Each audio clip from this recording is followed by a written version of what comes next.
तर जय महाराष्ट्र भावांनो, बघा या ठिकाणी बीरा भाईंदर ग्राउंडचा कट ऑफ लागलेला आहे मित्रांनो. बघा या ठिकाणी बघा सर्व माहिती तुम्हाला कट ऑफची मिळून जाईल मित्रांनो. तर बघा या ठिकाणी ओपन पुरुष बघा 45वर लागलेला आहे, महिला 43वर लागली आहे.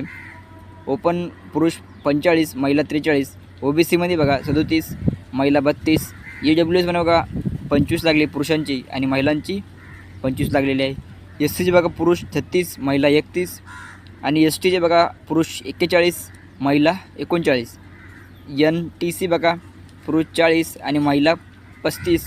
NTAB बघा पुरुष 37, महिला 32 आणि VJ पुरुष 41, महिला 37 आणि SBC पुरुष 36, महिला 32 आणि SBC पुरुष 36, महिला 33. सर्वात कमी जर कट ऑफ म्हणला तर EWSचा आहे बघा, महिला 25 आणि पुरुष 25 या ठिकाणी लागलेले मित्रांनो. तर सर्वांना आपला व्हिडिओ शेअर करा. जय हिंद, जय महाराष्ट्र. बघा